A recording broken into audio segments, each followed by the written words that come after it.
Olá, tudo bem? Vamos continuar o nosso estudo sobre o significado espiritual da pandemia e eu gostaria agora de comentar aquilo que eu já toquei em algumas partes aí dessa reflexão sobre ah, as chamadas injustiças divinas, né? Injustiças entre aspas. Por quê? Porque numa pandemia, nós falamos isso, né? Morre todo mundo. Gente que merece morrer, que talvez fosse o alvo da ira de Deus, assim como gente que não merece, gente boa, filhos de Deus. A pandemia não faz um recorte de pessoas, ela passa alcançando todos e atingindo e matando gente, né? Aqueles que não têm fé, eles acham que Deus é um Deus injusto, porque Deus mata inocentes. Por isso Deus não merece, não é digno da confiança e da fidelidade deles. Eles não estão, na verdade, preocupados com inocentes, coisa nenhuma, né? Eles querem justificar que se eles desqualificarem a Deus como injusto, eles estão defendendo o estilo de vida deles e continuar vivendo sem peso na consciência, como se Deus não estivesse atento para a vida deles, né? Porém, esse discurso é um discurso equivocado. Por quê? Porque nós cremos que Deus jamais comete injustiça. Se alguém inocente aos olhos de Deus, não aos olhos do mundo, mas aos olhos de Deus, é vitimado numa pandemia, que é uma punição divina, uma punição coletiva, esse inocente que morre, ele é imediatamente transportado para o céu, que é um lugar incomparavelmente melhor. Nós acabamos de ver isso no estudo anterior. Há algo sobre o agir de Deus que precisa ser compreendido pelos seres humanos.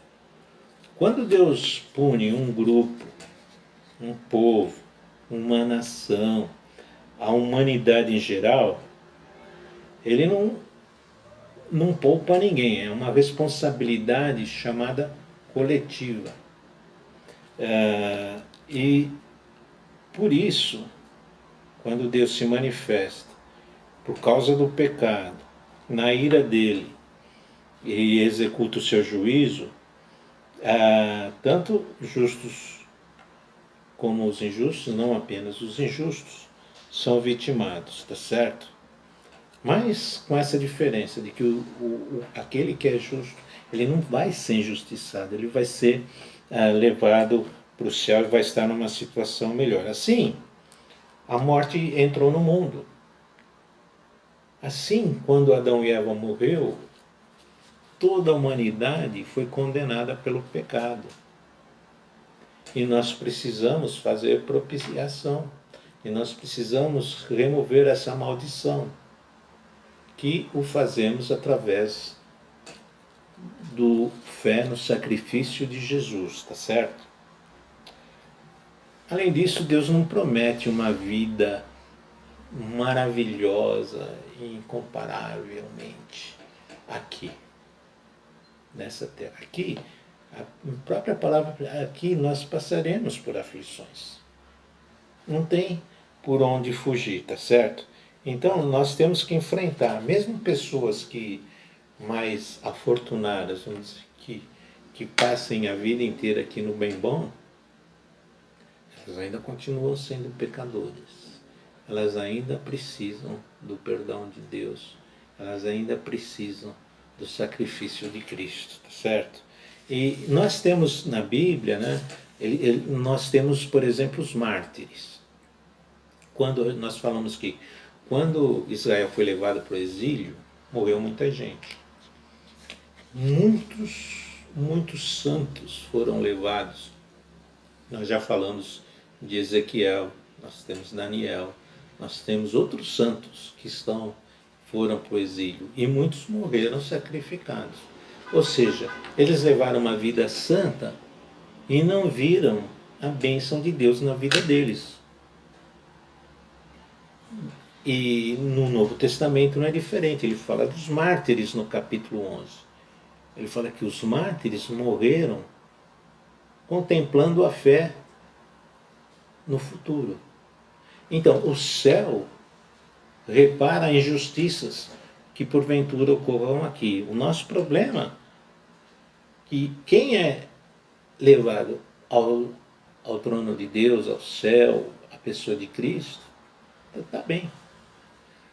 O problema é de quem fica, de quem os ama, de quem os quer bem, de quem gostaria de continuar desfrutando. Somos nós, os enlutados, que sofremos, mas eles não estão sofrendo e não foram injustiçados.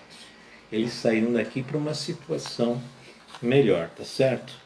E é melhor coisa então, como diz o apóstolo, estar com Deus do que continuar aqui, né? Mas existe uma situação aqui de necessidade. E imagine qual seria o suprassumo da felicidade que você conseguiria aqui. Qual é a coisa que você mais sonha, você mais gostaria de ver, de ter e de usufruir aqui nessa vida aqui? Agora,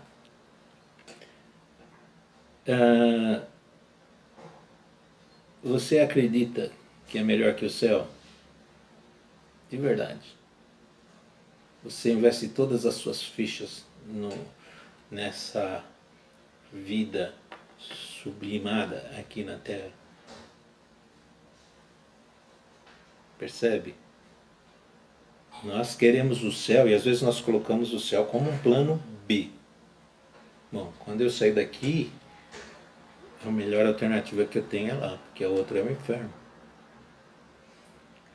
Mas eu ponho o céu num segundo nível com relação às minhas preferências de curtir a vida aqui no presente. É uma inversão da teologia bíblica, percebe?